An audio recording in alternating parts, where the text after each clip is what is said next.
Good afternoon. Welcome. Thank you for joining us. Peace to you all. My name is Sister Orlandini. I am the Advocacy Director of Franciscan Action Network.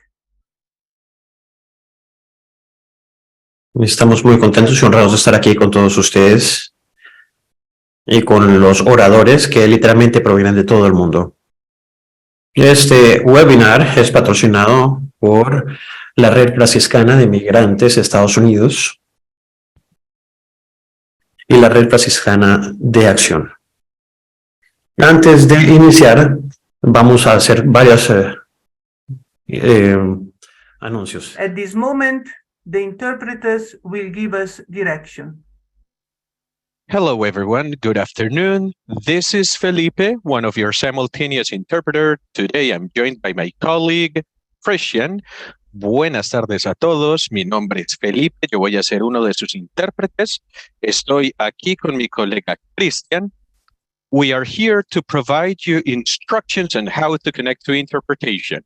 En este momento les vamos a dar instrucciones sobre cómo conectarse a la interpretación. La interpretación es lo mismo que traducción, para que lo tengamos claros. Interpretation is the same as translation. Just so we're clear on that. Primero, vamos a decir este mensaje en inglés y luego en español. First, we're going to convey this message in English and then in Spanish. If you are using a computer, you will find the option Receive Interpretation or Translation on the Zoom meeting control panel, usually located at the bottom of your screen. To select your language, simply click on the small world icon that says Interpretation and then select English. If you are using a phone or a tablet, tap on your screen, and at the bottom right-hand side, you will see 3 dots. Those 3 dots open more options. Tap on those 3 dots, then select Language Interpretation, then tap on English, and finally tap a button that says Done, and you will be ready to listen to the English interpretation during this meeting. Now, some reminders. Interpretation does not work on Chromebooks, and interpretation doesn't work in breakout rooms either. Interpretation also doesn't work if you called in. You have to connect through the Zoom app for it to work. Thank you very much, and please let us know in the chat if you have any difficulties. Muy bien, si ustedes están utilizando un computador, encontrarán la opción de interpretación o lo que es lo mismo que traducción en los controles de la reunión de Zoom, ubicados normalmente en la parte inferior de su pantalla. Primero hagan clic en el icono de interpretación, que aparece como un símbolo, como en forma de planeta, que dice interpretación. Luego hagan clic en el idioma en el que quieran escuchar, en este caso, español o Spanish. Si están utilizando un teléfono o una tablet, presionen su pantalla y abajo a mano derecha verán 3 puntos que abren más opciones. Presionen estos 3 puntos. Luego, seleccionen Language Interpretation o interpretación de idiomas. Recordemos, interpretación igual a traducción. Luego haga clic en español o en Spanish. Y finalmente debe presionar el botón de Done o finalizado. Y con eso estará listo para escuchar la interpretación en español. Por favor, recuerden que la interpretación no funciona en los Chromebooks, no funciona en las breakout rooms o en las salas de trabajo grupal, y tampoco funciona si llaman por teléfono para conectar. Deben conectarse a Zoom a través de la aplicación para que la interpretación funcione. Gracias. Y cualquier pregunta que tengan, por favor, déjennosla saber en el chat. También hemos puesto instrucciones sobre cómo conectarse a la interpretación en el chat. We've also included instructions on how to connect to interpretation in the chat. And with that, Mrs. Walsh, I am ready to be assigned as interpreter. Thank you.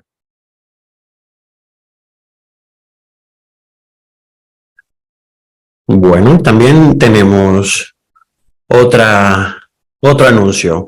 El chat va a estar desactivado durante el webinar para permitirnos a todos a concentrarnos sin distracciones. Puede enviar sus preguntas a lo largo del webinar utilizando el botón de preguntas y respuestas en la parte inferior de su pantalla. Las preguntas van a ser atendidas por el moderador cuando lleguemos a la sesión de preguntas y respuestas del webinar. Entonces, la idea de este webinar nació del deseo de ayudar a las personas a que vean a los migrantes de una manera más positiva y a contribuir a cambiar las narrativas que existen al ver las causas reales de la migración. ¿Quiénes son los migrantes? Y ellos dejan todo atrás, y cuando digo todo, es todo. Y ellos tratan de llegar a un país diferente. Las promesas es que son lugares más tranquilos, más seguros, más pacíficos. Y recientemente estuvimos viendo el título 8 para poder guiar los encuentros con el deseo y aprendimos mucho sobre la migración. Conocemos del sistema político polarizado que por muchos años no ha podido producir reformas migratorias significativas y utilizan a los migrantes como peones políticos, llamándolos abusadores, criminales o explotadores, y aún le temen a su rechazo. Aparentemente nos olvidamos que estamos lidiando con personas reales, que solamente son culpables de buscar una mejor vida para sí mismos y sus familias. Nosotros ignoramos la razón por la cual huyen de sus países. Y esta caracterización no encaja con las personas que conocemos y que vemos en los buses o en los refugios alrededor del país. También vamos a reflexionar y esperamos poder estar conscientes de que los franciscanos tratan de seguir los ejemplos de hospitalidad radical y por ello debemos estar involucrados. Ellos saben que algunos de nosotros hemos estado trabajando en esto por muchos años y que estamos haciendo un excelente trabajo. San Francisco encontró a todos, ayuda a todos, especialmente a los vulnerables, los que han sido maltratados, los que están en las márgenes, y los tratamos con compasión y cuidado. Y estas relaciones cambian la visión que tenemos de la vida y se le da la luz y la felicidad al servirles.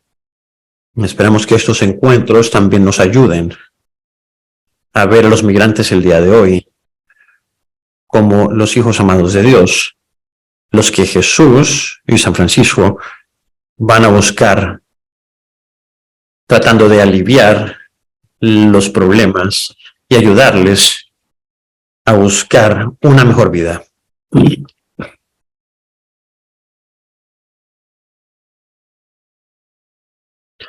Antes de iniciar, comencemos con una oración.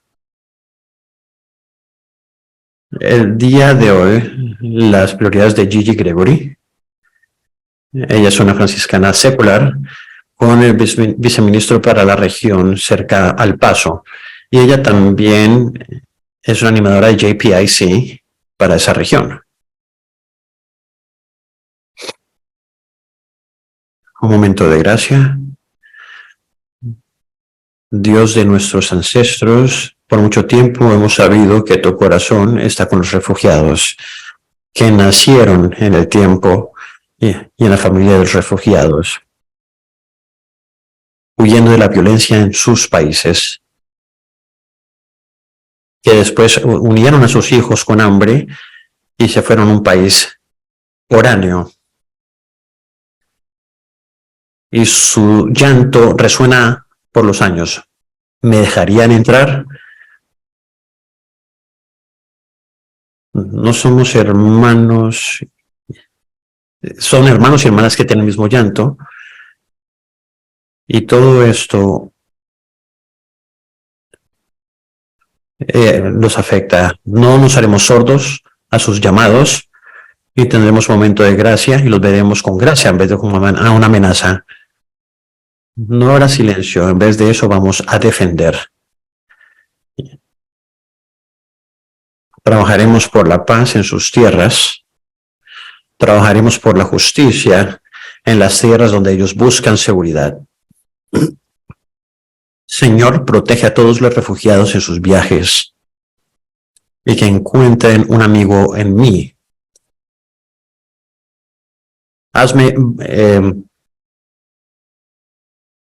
Ayúdame a ayudar a los refugiados. Amén. Amén. Muchas gracias. Y ahora, para ayudarnos a reflexionar sobre el contexto global de la migración y las causas raíces, estamos encantados y honrados también de tener con nosotros al doctor James West. James es un historiador del Reino Unido en estudios americanos. Es orador en sociedades interdisciplinarias y en culturas interdisciplinarias en la Universidad de Londres.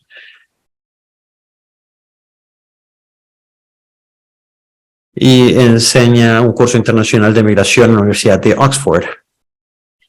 Bienvenido, doctor. Voy a iniciar rápidamente porque aprecio el tiempo que tenemos y tenemos poco tiempo. Espero que todos podamos ver las diapositivas. Si no pueden ver todas las diapositivas,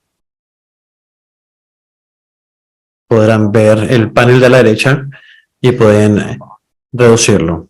Pero muy rápidamente voy a mostrar datos para dar el contexto global de la migración y luego hablar un poco sobre Estados Unidos y el contexto americano.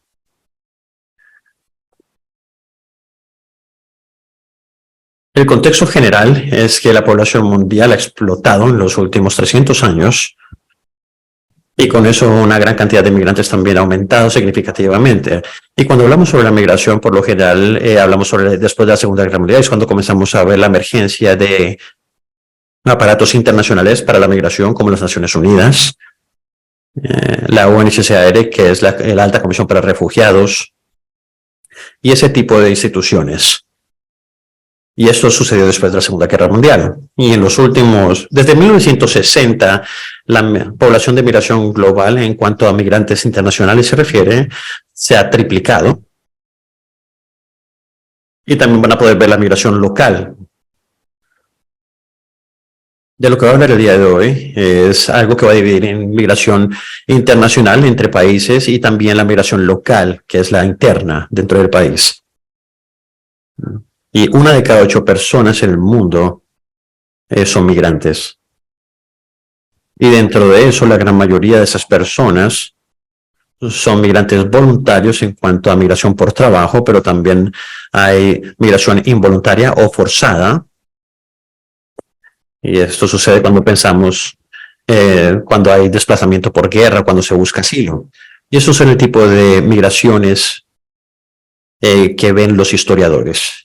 En cuanto a Estados Unidos específicamente, y eso es algo que vale la pena resaltar, la población de migrantes de Estados Unidos es de lejos la más grande del mundo. La migración de Estados Unidos son unos 50 millones de personas, que es 3 veces más que el siguiente. Y este gráfico muestra la cantidad de personas.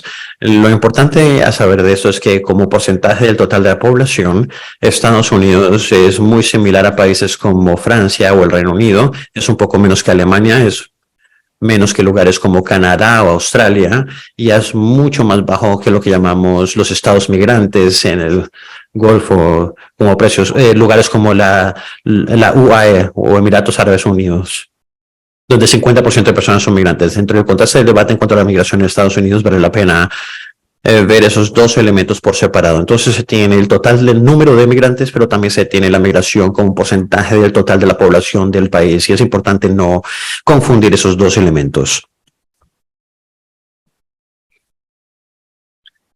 Viendo la migración con el tiempo, El énfasis reciente en la migración de Latinoamérica es un fenómeno bastante nuevo, que es después de 1965, cuando hubo una reforma de migración en Estados Unidos, pero como esto muestra para la gran mayoría de la historia americana, la gran mayoría de los migrantes venían de Europa. Y en la cúspide de esa migración, al final del siglo XX, al principio del siglo XX, había muchas personas que venían de Irlanda y Alemania como un porcentaje del total de la población, que viene de, por ejemplo, México a día de hoy. Y de hecho, la migración de México en cuanto al porcentaje llegó a un pico al principio del siglo XXI y empezó a declinar desde entonces. Pero sí, ese es el flujo de migrantes. Y otra cosa para tener en cuenta es el lenguaje sobre la migración no autorizada y qué significa eso, porque creo que muchas personas sobreestiman cuántos migrantes no autorizados existen dentro de la población migrante de Estados Unidos. Entonces, aproximadamente 23%, y esto fue en el 2017, ha cambiado un poco desde entonces, pero entre 5 y 4 personas del total de los migrantes de Estados Unidos son vistos como no autorizados, como migrantes no autorizados. Y ese término tiene diferentes connotaciones, especialmente en los medios. Y hay un par de cosas para enfatizar aquí. Primero que todo, en cuanto a los costos económicos se refiere, la IRS estima que la gran mayoría de los migrantes no autorizados pagan sus impuestos, pagan seguridad social, pagan Medicare y todo lo demás. La mayoría de los estudios, incluyendo estudios de organizaciones liberales como el Cato Institute, indican que los migrantes no autorizados contribuyen más a la economía de Estados Unidos de lo que se cree. Eso proviene de Texas, que es uno de los estados que le hace seguimiento a esta información. Los inmigrantes indocumentados proporcionan 1.5 millones de dólares en ingresos fiscales por dinero que sacan. Y también las tasas de criminalidad son significativamente más bajas para los inmigrantes no autorizados en comparación con americanos. De la economía y el crimen, esas son dos categorías que surgen mucho cuando se habla de la idea de la migración. Si estás haciendo tu argumento sobre esa base, sobre la migración, hay mucha evidencia de que las tasas de criminalidad son mucho más bajas entre los inmigrantes legales, los inautorizados y también la economía. Y el aspecto económico, pues, demuestra que ellos contribuyen más hacia la economía. Eso es en lo que respecta a los términos de mano de obra migratoria de países como Latinoamérica, México, Honduras, Guatemala, etcétera. Aquí vamos a hablar acerca de refugiados. Nuevo, refugiado como estatus es algo que se sobreenfatiza en los Estados Unidos. Las personas sobreestiman cuántos refugiados hay en los Estados Unidos. En términos de cifras totales, los Estados Unidos están dentro de los 20 primeros países que toman refugiados. Pero si lo miramos en número de refugiados por quizás 1,000, por ejemplo, personas en la población, entonces los Estados Unidos no están tan arriba. Esto es como para darles una idea de qué estados pueden estar viniendo los refugiados, porque esa lista podría variar de lo que es la presunción que podríamos tener en la cabeza. La presunción es que muchos refugiados vienen de México, en realidad vienen de países como India, Egipto, China, Turquía. Estos están más altos en la lista. También cabe recordar de dónde vienen las personas. Esos orígenes han cambiado con el tiempo, así como también las misiones de refugiados. Las misiones de refugiados han estado en declive durante las últimas décadas, hasta la época del COVID, a su punto más bajo en historia reciente. Ese es el nacional. Ahora, muy rápidamente, quiero hablar acerca de la migración doméstica. A menudo, cuando hablamos de la migración, tendemos a enfocarnos en el movimiento internacional, en el movimiento transfronterizo, pero la migración doméstica es particularmente importante si se vive en un país grande como Estados Unidos. Estados Unidos es bastante grande y tiene una gran población también. Entonces, estos la razón por la cual nos hemos enfocado más en la migración doméstica en las últimas décadas. Este mapa les da una idea de dónde se muda la gente y hacia dónde en los Estados Unidos. Esto cambia en diferentes grupos dentro de la sociedad. Por ejemplo, Chicago es un excelente ejemplo de esto. En Chicago tenemos la población afrodescendiente. Esta ha estado en declive. Los chicagoenses afrodescendientes se han mudado hacia Memphis, hacia Jacksonville, hacia el sur. Ese tipo de migración es una importante que tenemos que tener en cuenta. De nuevo, podemos pensarlo en diferentes términos, quizás por trabajo, quizás por conexiones románticas. A veces es una mezcla de todos estos aspectos y es una migración quizás más voluntaria. La migración involuntaria, que rara vez la pensamos en el contexto de los Estados Unidos, que es cada vez más importante. Quiero enfatizar esta idea también de la migración climática. Este es una parte bastante emergente de los estudios de migración. Katrina es un excelente ejemplo de esto. Los expertos hablan de la diáspora de Katrina. Un gran número de personas se vieron desplazadas por el impacto del huracán Katrina en las costas sur, particularmente en Nueva Orleans. Este mapa nos muestra hacia dónde se dispersaron estas personas en los Estados Unidos. Y de hecho vemos la situación en la que muchas personas que se vieron afectados por Katrina han migrado hacia Houston, por ejemplo, y a su vez se vieron obligados a migrar a otros sitios porque el huracán Harvey también impactó Houston. Entonces vemos ese tipo de migración forzada, y la migración forzada quizás es algo que se puedan asociar con países en el exterior, pero quiero que recuerden que también sucede en países como los Estados Unidos. Bien, muy rápidamente quiero resumir, no les voy a leer esta cita, sino que me parece que estas dos citas son bastante pertinentes. La primera enfatiza lo desordenado que puede ser la migración y también nos dice qué tan importante es la migración para evitar simplificar narrativas y experiencias que siempre dependen del individuo, ¿no? Todo esto es complicado, es desordenado, es confuso, es complejo. Y la migración es una parte inherente de la experiencia americana. Es algo que es históricamente cierto y que continuará siendo verdad hacia el futuro también. Y para las personas que les interesan los datos sobre la migración, aquí tenemos las organizaciones de las que yo saqué esta información a mano derecha. Voy a parar ahí porque sé que tenemos restricciones de tiempos, entonces quería simplemente darles un resumen de todo esto.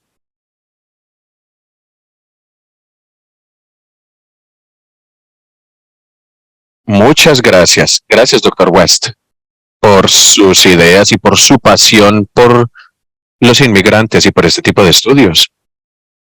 Ahora vamos a escuchar de las personas afectadas por este movimiento, por esta migración.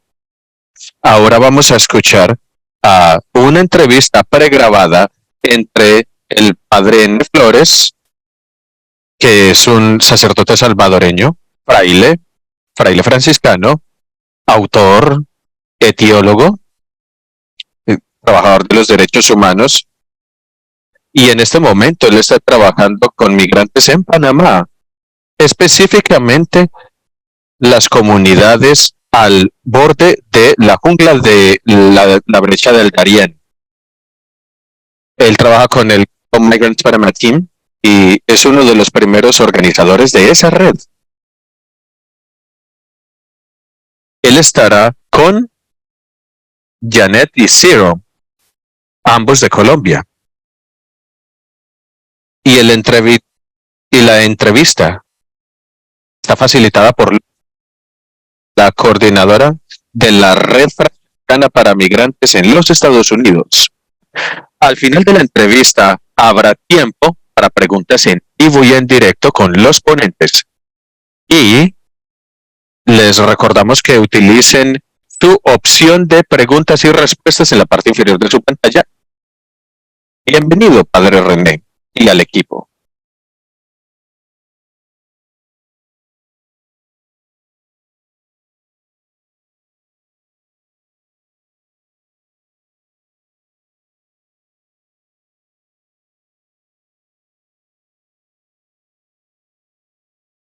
Buenas tardes. Como mencionaron, mi nombre es Lori Winter.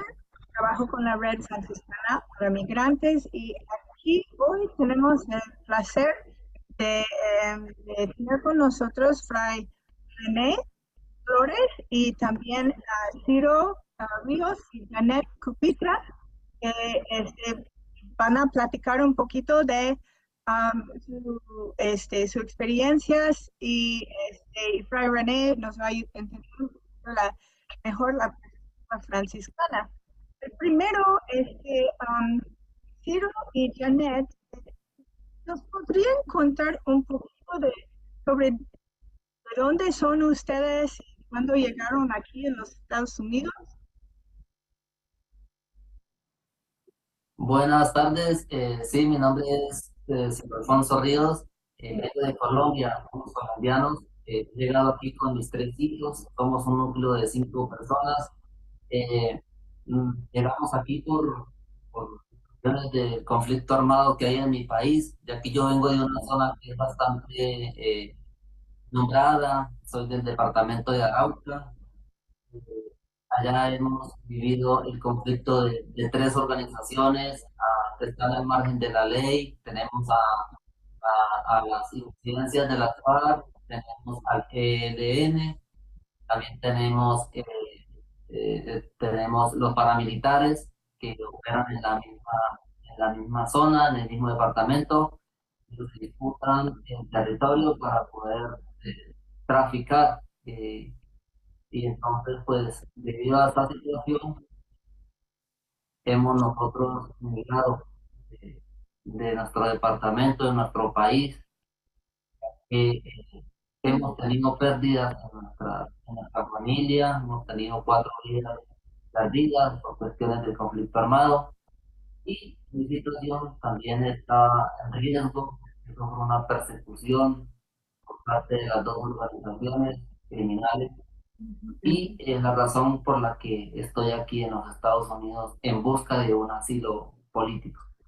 También, digamos, llegamos aquí en Estados Unidos el 1 de marzo, nos pasamos a la frontera de Estados Unidos y por el momento pues estamos aquí en Chicago y lo que queremos es tener tranquilidad como para nosotros y como para mis hijos, ¿sí? Muy bien, muchas gracias. Gracias por la introducción. Y René, ¿nos cuentas un poquito dónde eres tú y dónde estás trabajando ahorita? Un saludo de paz y bien a todos y a todas los que nos escuchan. Bueno, yo nací en El Salvador y actualmente fraile franciscano, un hermano franciscano que me toca servir en las comunidades, en la formación de agentes de pastoral, en la línea JP, también en la defensa de los derechos humanos y ambientales. Pero en este momento, en Panamá, donde estoy sirviendo, me dedico más a acompañar a los migrantes en el sentido de estar pendiente con otras organizaciones, principalmente el Clamor a la que pertenecemos, y que sus derechos estén solventes y cuando transitan por Panamá, que esa es la lógica allá. Muy bien, muchas gracias. Janet, ¿nos puede hablar un poquito tú por qué sentían esta urgencia para salir de su país? Es totalmente la idea de nosotros. Hemos estado en muchos diferentes departamentos que hicimos allá en Colombia y nunca hemos tenido la tranquilidad. Siempre hemos estado en diferentes municipios, que ya son ya municipios, digamos en el departamento, pero son municipios y entonces nunca hemos tenido la estabilidad. Siempre y cuando, porque siempre hemos tenido como esa persecución que se dice que no se tiene la tranquilidad ni para uno, ni mucho más que a los hijos, porque nunca mis hijos tienen su cierta edad, ya mis 2 hijos mayores, la niña tiene 16, la niña tiene 14, y más que todo a esa edad ya empiezan a reclutarlos. Entonces, esa es el miedo y el temor de nosotros. Tenemos que pasar igualmente esa tragedia como sucedió con los tíos. Entonces ese fue como que hemos soportado durante muchos años esa persecución, ya mis hijos están grandes, entonces yo no los voy a que se vayan por ese camino.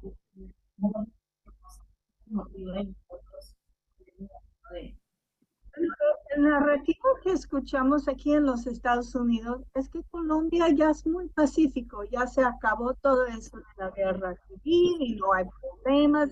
Eso es un poquito lo que se escucha aquí. Se están promoviendo el turismo. ¿Qué opinas de eso, Tiro? No es posible que en el momento en que hay tanta sangre derramada en mi país, o el gobierno trate de tapar realmente la falencia que hay en mi país. Cuando se habla de paz, es cuando más guerra, es cuando más violencia hay en mi país. Llegamos en el Neucoclí, que uno llega ahí y ahí hay coyotes. Los coyotes que según lo van a acompañar a uno, y mentiras, es una gran mentira. Le hacen pagar un cierto dinero, pero no. Esto se encuentra mismo en Colombia. Ahí uno ya empieza a llegar a la selva, digamos, pasa al mar primero en lancha, se pasa pues nosotros pasamos con 3 hijos, mi esposo, y de ahí ya llegamos a Candí, y entonces a cruzar lo que es la selva, ¿sí?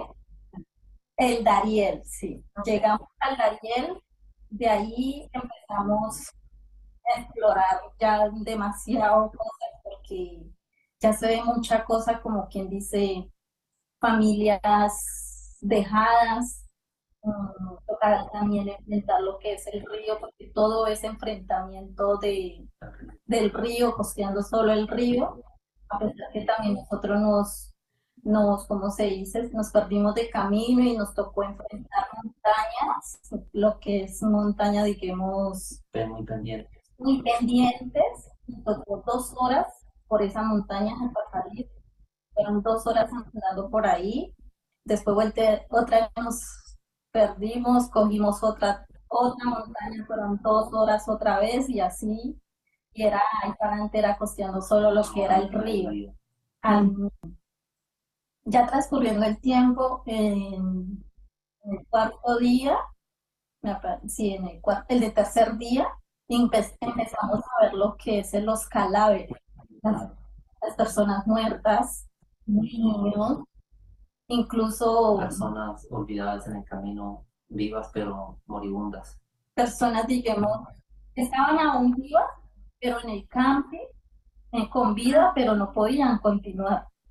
¿Por qué? Porque tenían sus pies tronchados o hasta partidos, y entonces tenían que esperar hasta que se recuperaban, o algunos ya morían. Entonces entre los campos encontramos personas muertas. Mejor dicho, hasta mis bebés se asustaban, se asustó, y Sí, me imagino. ya nos tocaba pagar lo que era el transporte, y pues realmente no teníamos con qué poder pagar, ¿sí? Entonces la única solución de nosotros, pues, ¿verdad? Nos tocó vender con mis hijos dulces, paletas, ¿sí? Los mismos caramelos y paleticas en dulce, para poder recolectar, para poder viajar, para poder continuar. ¿Cuánto tiempo pasaron desde la jungla hasta México, más o menos? ¿Semanas? Sí, como 2 meses, porque llegamos nosotros, sí, como casi 2 meses. Ante todos los países que pudimos pasar, nos tocó ofrecer dulces, las personas nos colaboraban, nos ayudaban para poder nosotros juntar la plata para poder continuar nuestro viaje. Y luego en México, ¿cómo viajaron en México? Cuando me toca México, llegamos hasta ahí, había un albergue, de ahí nos tocaba andar 1 hora hasta donde pasaba la bestia. De ahí nosotros en la bestia llegamos, Sí, en el primer día no la pudimos coger porque no pasó. Bueno, no pasó. Entonces el segundo día esa misma noche nos tocó devolvernos con los niños otra vez, otra hora, hasta llegar donde una señora nos ofreció donde podíamos quedarnos. Entonces ahí nos quedamos, al otro día madrugamos a las 5 de la mañana, otra hora con los niños también, hasta llegar donde cogíamos el basurero. ¿Dónde pensaron ir cuando llegaron? O sea, ¿qué fue su plan después de cruzar? Nosotros realmente veníamos con la intención de llegar a Estados Unidos a manifestar lo que ha sucedido en mi familia y en busca de asilo, en busca de protección.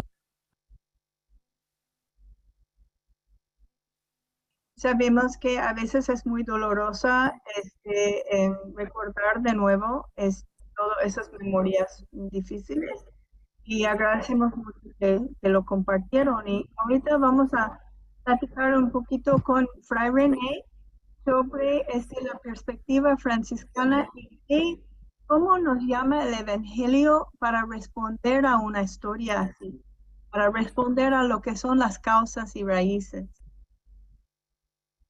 Okay.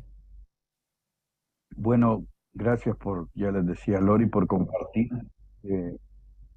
Y al mismo tiempo decir que ustedes hablaban, yo recordaba otros rostros de venezolanos y de los hondureños, también de colombianos que ya escuché en Panamá, ecuatorianos.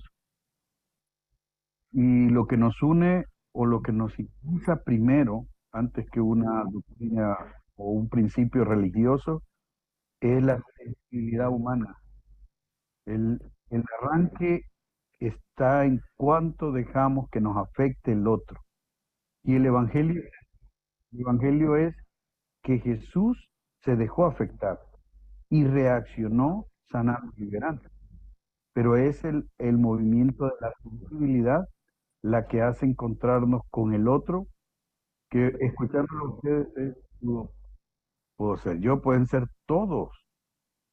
Es a un seres humanos, a familias, los que les sucede esto. Entonces, la primera reacción, el Evangelio, no va a suceder nada si no hay sensibilidad, y es lo que estamos haciendo también ante la realidad, ante el otro que estaba caído en el camino.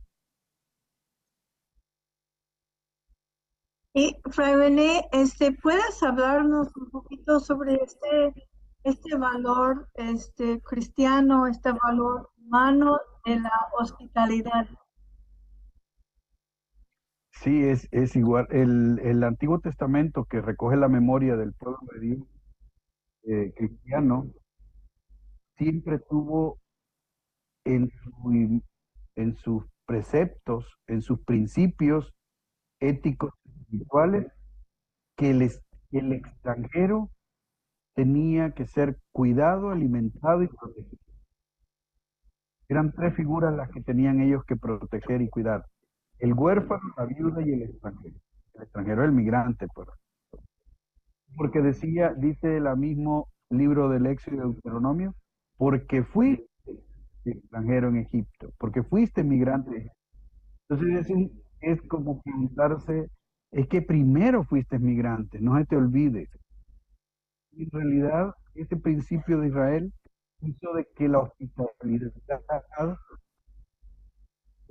tuviera categoría divina. Ellos decían, y tienen un texto que recuerda de que al hospedar a alguien, puedes estar hospedando un ángel en el Antiguo Testamento. Una frase muy bella, pero a la vez siempre fue la acogida, el principio de la misericordia. O sea, la misericordia no es acciones buenas, sino es acoger al otro como es. Y eso todavía en Jesús fue maravilloso, porque a él lo acogían siendo un extraño, y a la vez él acogía al otro con la misma dignidad que él era. Entonces la hospitalidad tiene de que no es que te ayudo porque yo puedo, estoy aquí y vos estás abajo, sino porque reconozco tu dignidad humana. Yo igual no quisiera estar así en tus condiciones. Se abre la puerta del corazón, sería y la mente, en el caso de la xenofobia es la mente, ¿verdad? Cambio y dejar que lo divino entre a mi casa. Incluso la gente del campo te dice, todavía en América Central, te dice, es una bendición que usted venga a casa a visitar. En ese sentido, te encuentro. Específicamente, ¿cómo nos inspira San Francisco también a este servicio? Bueno, Francisco de Asís, si uno se va a la historia de él, ¿verdad? Su caminar, él era una persona agradable, sensible, parece ser, pero no cercana a al otro, diverso a él. Y en la figura que quedó en la memoria que ha quedado del encuentro famoso de San Francisco con el leproso, uno dice el leproso es enfermo y está todo, es cierto, pero el punto es que es un diferente, es un extraño, es un despreciable, porque así lo ha categorizado la sociedad. Es decir, se hace violencia y se encuentra con él. Y mucho más tarde, en lo que él escribe como el testamento, va a decir, aquello que me era amargo se convirtió en dulzura de alma y cuerpo. O sea que Francisco experimentó en su cuerpo, en todo lo que él era, y en la sensibilidad, y lo que impedirle cambio. Y siempre Francisco por eso va a ser muy conocido, y él mismo va a usar mucho la palabra hermano. Porque la palabra hermano para los franciscanos y franciscanas, bueno, para la fe cristiana realmente, no es una palabra religiosa, sino una palabra socioeconómica, que trasciende que yo no me pregunto cómo es el otro ni quién es el otro, sino que lo abrazo como hermano. Por eso pudo abrazarse con el sultán también, otra dimensión totalmente distinta de religión y de visión de vida. Pudo abrazar al leproso, pudo abrazar a los empobrecidos del camino, pudo abrazar a los hermanos, a las criaturas que le llamó hermanas, y al final a la muerte le llamó hermana. Pudo abrazar lo más difícil, creo, para nosotros los humanos, que es la muerte. Pero en ese sentido, él abrió el corazón a un encuentro, y en ese encuentro él le denominó hermano y hermana al otro que encontraba. Por eso es una dimensión más que religiosa, es trascendental, es divina, pero su concreción es social, política y económica. Muchas gracias. Ahorita vamos a movernos a la parte en vivo, donde todos ustedes van a estar con nosotros para contestar preguntas. Pues con esto cerramos esta sesión grabada y les doy gracias por todo su esfuerzo y todo su tiempo ahorita. Gracias.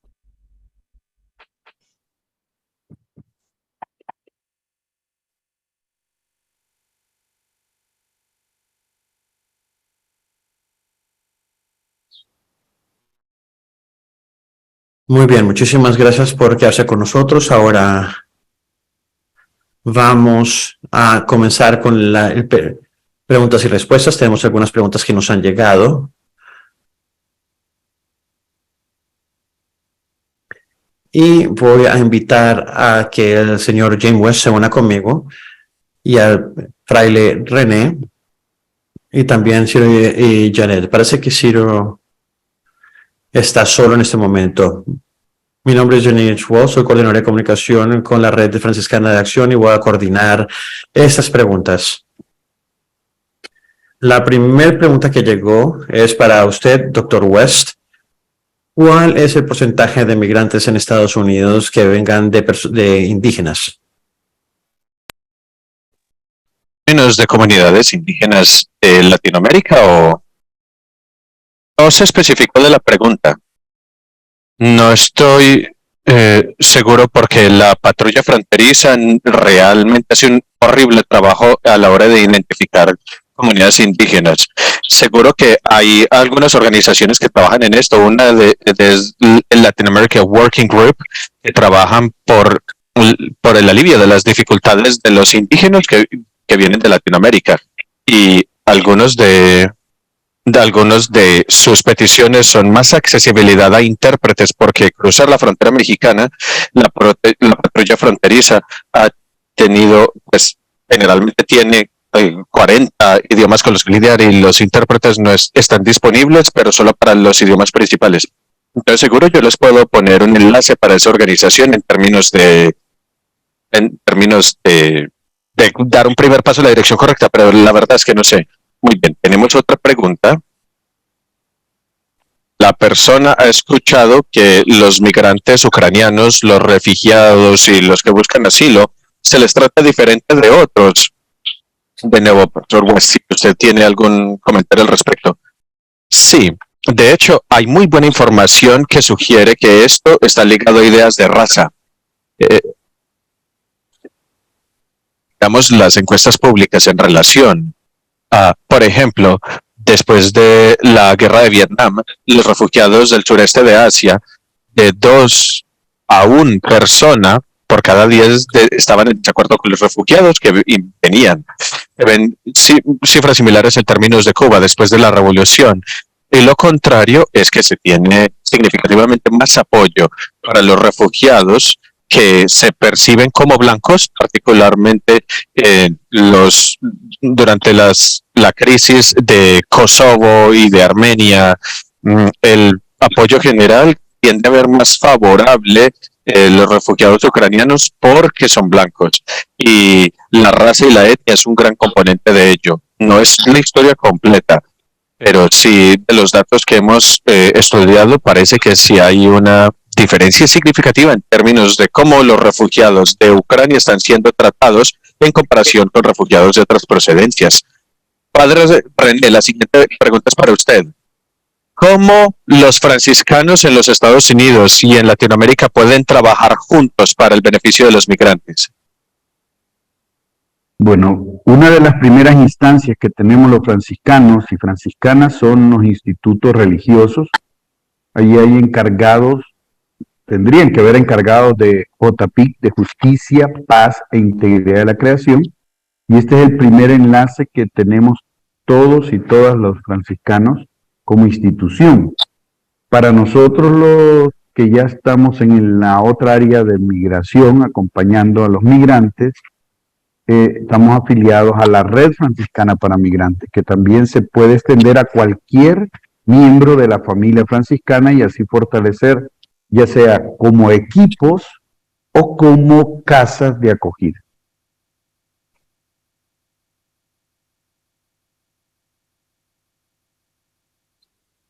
Maravilloso, muchas gracias. La siguiente pregunta es para usted, Ciro. ¿Qué espera usted para su familia en los Estados Unidos? ¿Qué le diría usted a los americanos que se oponen a la aceptación de los que buscan asilo? Bueno, yo lo que digo es que cuando van los americanos a mi país, allá les atendemos muy bien. De hecho, muchos de nosotros ni cobramos el servicio que a ellos les brindamos. Nos agrada que nos visiten. A nosotros, a ellos los queremos y los estrechamos como si fueran de los nuestros. No entiendo por qué a nosotros algunos nos ven con ese desprecio que no deberían. Nosotros también somos humanos, somos personas. Yo soy persona de bien y a mis hijos les inculco que sean personas de bien. Y bueno, la razón es muy sencilla. Que nos quieran como nosotros los queremos. Eso es todo.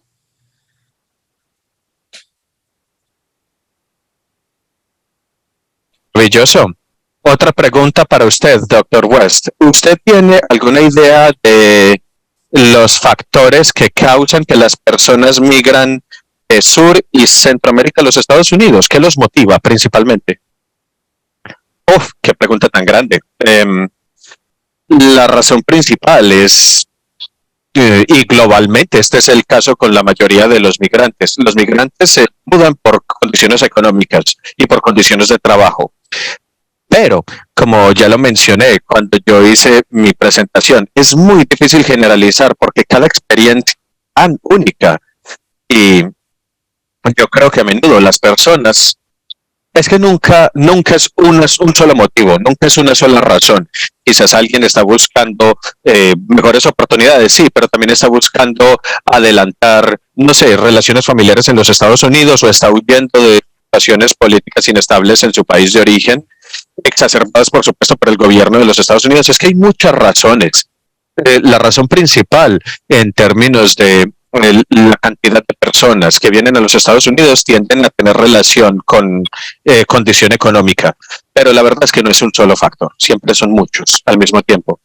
Muy bien, muchas gracias. Una última pregunta para Ciro.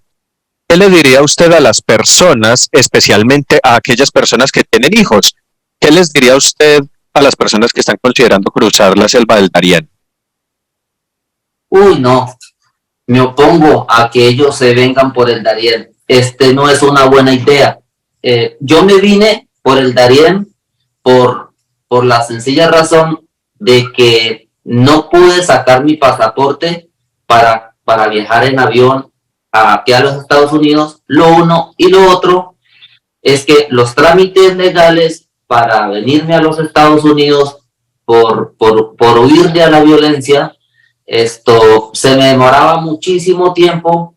En Colombia no es fácil que a uno de la baja sociedad de donde yo vengo de una familia muy humilde, y pues a nosotros casi poco nos oyen, no nos ponen cuidado, porque pues es difícil llegarle a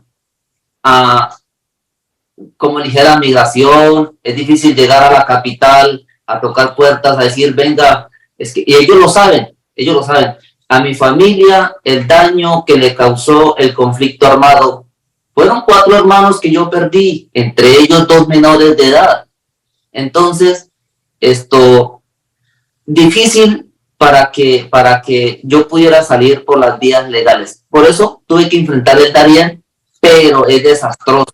Empezando que en la frontera, en mismo Colombia, en Neucuclí, que eso es por la vía Medellín a llegar al mar, a Neucuclí, ahí nos robaron los coyotes $1,200, que para nosotros eso fue un descuadre de dinero muy enorme, porque nosotros solamente contábamos con $2,400 para el viaje que teníamos previsto.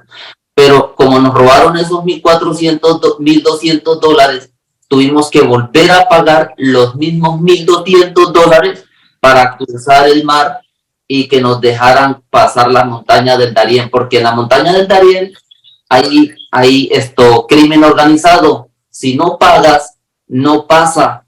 Y si pasa a las malas, por el camino ellos mismos lo van a fusilar, lo van a secuestrar, te van a violar las niñas, la mujer, o sea, muchas cosas horribles. Es por eso que a ellos hay que pagarles el cruce. Y más, sin embargo, pagando el cruce, ellos se atreven a hacerle daño a las niñas que vienen bonitas por el camino, a las mujeres que son hermosas, tienen buen cuerpo, bonitas. A los bandidos de la selva no les interesa que ya hayan pagado. Sencillamente, si les gustó, hacen el daño. Entonces, yo no les aconsejo a ninguno que se cruce por el Darién, porque hay mucho peligro.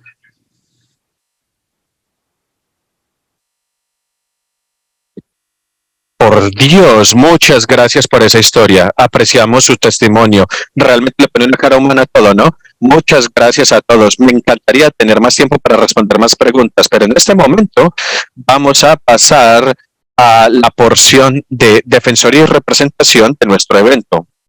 En este momento voy a darle la palabra a el coordinador de justicia para las Hermanas de la Caridad, Sisters of Mercy, quien es mi excelente amiga Token.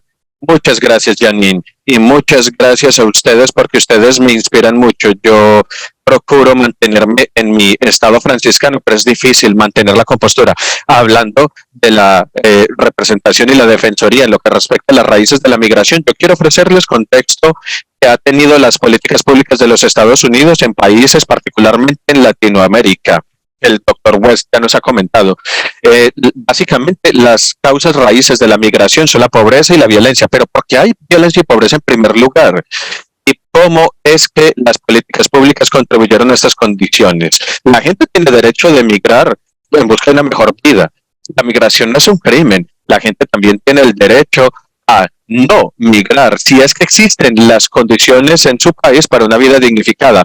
Les voy a dar unos ejemplos rápidos. Uno es NAFTA y el otro es CAFTA. Son políticas extranjeras implementadas al principio de los 90. Permiten que los negocios agrícolas subsidiados de Estados Unidos vayan en México y en Latinoamérica, sean proveedores exclusivos de los Estados Unidos, y con eso solamente muchos agricultores en esos dos países ya no pudieron competir y se vieron en la pobreza. La segunda son las intervenciones militares en Latinoamérica y en Salvador. El arzobispo Romero escribió una carta en febrero de 1980 al presidente Jimmy Carter rogándole que no enviara su presencia militar a su país. 5 meses después de que escribió esa carta fue asesinado, y durante los siguientes 2 años los Estados Unidos financiaron una guerra allí, y en algún punto fueron 1.5 millones de dólares por día lo que costaba la guerra. 80,000 personas fueron asesinadas y casi un tercio de la población huyó del país de la guerra. Y si nuestro presidente hubiera escuchado al arzobispo Romero, recientemente en Honduras hubo un golpe de Estado en 2009 y eso le abrió la puerta a la criminalidad, a los cárteles de drogas. Los Estados Unidos apoyaron ese golpe de Estado e impuso la narcodictadura que reinó allí durante los siguientes 12 años. Entonces, si se preguntan por qué hay migración de Centroamérica de hace 8 o 9 años, se estaba originando en Honduras. Entonces, con todo ese contexto, voy a pasar a mis diapositivas. Son solamente 3 ejemplos de investigación y ustedes van a recibir más al final, pero la primera parte es que parte de la representación y la defensa es cambiar la narrativa antimigrante, es darle forma al discurso público en ese país. Es para cambiarlo de echar la culpa a las víctimas, a los migrantes, a reconocer que el rol de los Estados Unidos que ha contribuido a las condiciones de pobreza y violencia que han obligado a la migración. Y otro componente importante es afirmar y elevar cómo los migrantes enriquecen nuestra comunidad, no solamente las contribuciones económicas, sino también los valores como de la fe, de la familia, de la comunidad, de la resiliencia, el trabajo duro. Piensen en lo que se requiere para atravesar una jungla tan peligrosa como la que es la de Panamá. En este momento estamos en un momento de aprendizaje, ¿no? Porque la frontera está en las noticias casi todos los días. Es una oportunidad para escribir cartas al editor, lo vemos en todas partes, en cartas al editor, en publicaciones de redes sociales. Es porque nosotros tenemos ese deber de educar, ¿no? También, así como lo hacen los medios de comunicación, incluso con los fieles el domingo. ¿Cómo inyectamos una mención a los trabajadores esenciales que nos facilitan la vida en nuestros países y que nos permiten, pues, vivir mejor? Segundo, también hacer abogacía para los cambios en las políticas del gobierno de los Estados Unidos. Eso es un rango amplio, ¿no? Se trata de cómo las políticas pueden apoyar los derechos humanos y el desarrollo equitativo. Una definición es que, por ejemplo, cuando estamos trabajando, nuestro gobierno suele decir que el gobierno de los Estados Unidos trabaja por sus propios intereses en otros países, pero para eso tiene que tener también un componente humano, y no solamente las políticas, sino también hay que contactar con los formuladores de políticas públicas y hay que responsabilizarlos cuando buscan animar al terror por los migrantes en la población local, ¿cierto? Con teorías de reemplazo blanco, por ejemplo, hay muchas consecuencias que provienen de ese tipo de odio. Cuando se incita ese tipo de odio, se da en forma de matanzas masivas, por ejemplo, en sus peores casos. Y por último, ya se dijo mejor, incluso los migrantes son nuestros amigos. tenemos que propender por una cultura de encuentro. Hay que escuchar las historias y hay que escuchar esas experiencias de cambio.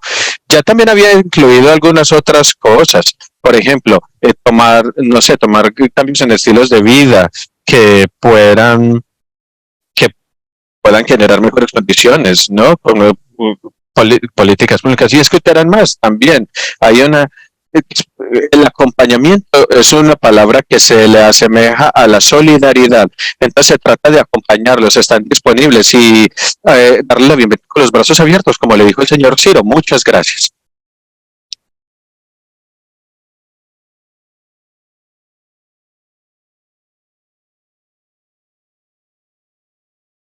Muchas gracias, Jean. Lori Winter nos va a mostrar los siguientes segmentos. Adelante, Lori. Voy a mantener la pantalla encendida y parece que mi internet no está muy bueno el día de hoy. Muchas gracias a todos. Ustedes van a ver, y nuevamente soy Lori Winter con la Red Franciscana para Migrantes, y van a ver una encuesta que debería aparecer en su pantalla. Apreciaríamos mucho si responden a la pregunta que está en esa encuesta. Eso nos ayudará a saber si deberíamos continuar ofreciendo los webinars que lidian con este tipo de temas. Nos encantaría escuchar directamente de ustedes.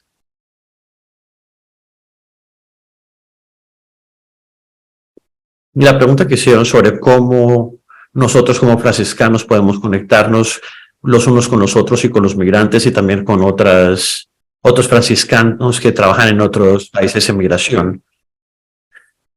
Y esa es una excelente oportunidad para responder a eso. Tenemos un encuentro de franciscanos en junio 1 hasta el 4 de junio. Y vamos a estar en el área de Tucson. Y tenemos varios puestos disponibles y nos gustaría invitar a todo el mundo, a quien pueda viajar. Nos gustaría invitarlos a que nos acompañen y que sean testigos de lo que sucede allá y que aprendan de las personas que están trabajando allá con migrantes. Y también van a haber más oportunidades para conectarse con el grupo que está en el camino de migrantes. Van a caminar 77 millas, creo yo.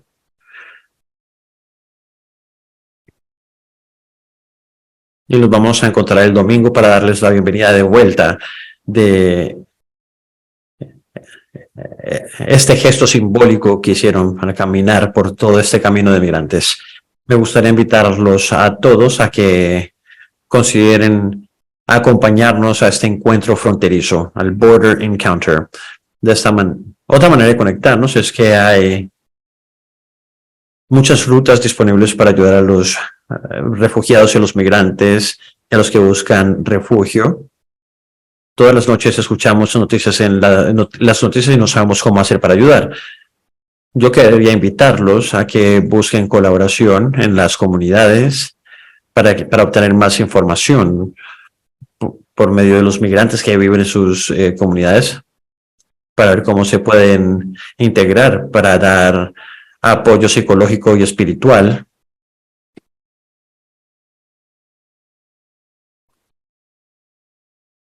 Y la necesidad de asistencia inmediata no puede ser enfatizada más, la verdad. Estamos buscando hacia redes de familias anfitrionas, quienes van a aceptar migrantes en sus hogares y les van a ayudar con el refugio inmediato para darles hogar. Y de pronto esa es la necesidad más grande que tenemos en este momento en todo el país. Entonces, en sus iglesias y con sus comunidades, con sus congregaciones, si de pronto tienen algún cuarto, alguna habitación disponible, por favor sean anfitriones de alguna familia. Y la Red Franciscana de Migrantes les podrá ayudar a hacer eso también. Podemos conectarlos con personas en su área, quienes lo han hecho y que lo están haciendo, o quienes están trabajando mancomunadamente para ayudar a la gente.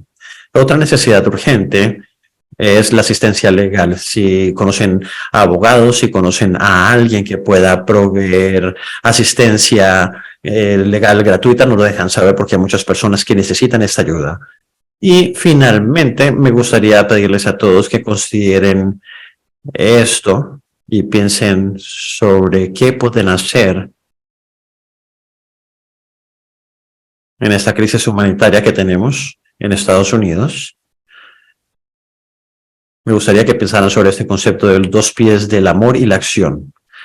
El primer pie es lo que Jane estaba mencionando, que es trabajo de defensoría para cambiar las estructuras y promover la justicia social y para trabajar para solucionar las causas raíz. Y el segundo pie es caridad, es lo que y es la asistencia humanitaria que acabo de mencionar también. Primero tenemos que aprender y después actuar basados en lo que aprendimos. Y a medida que continuamos, pensemos en esos 2 pies de amor y acción.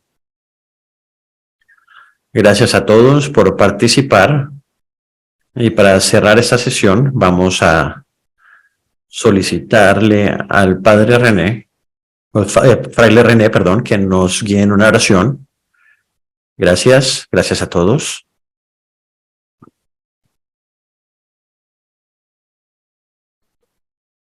Ven, Espíritu Santo, sé luz y aumenta la sabiduría en cada migrante.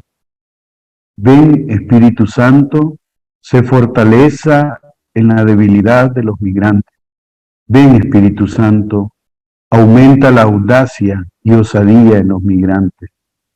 Ven, Espíritu Santo, unge con tu presencia sanadora las heridas de los migrantes.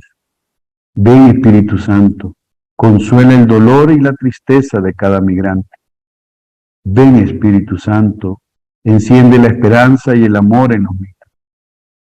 Ven, Espíritu Santo, concédenos entrañas de misericordia para acoger y cuidar al migrante.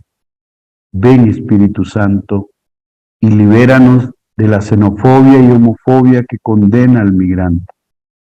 Ven, Espíritu Santo, concédeme palabras y gestos proféticos para cuidar y defender al migrante con quien me encuentro en el camino de la vida. Amén. El Señor nos bendiga y nos guarde, el que es Padre, Hijo y Espíritu Santo. Amén.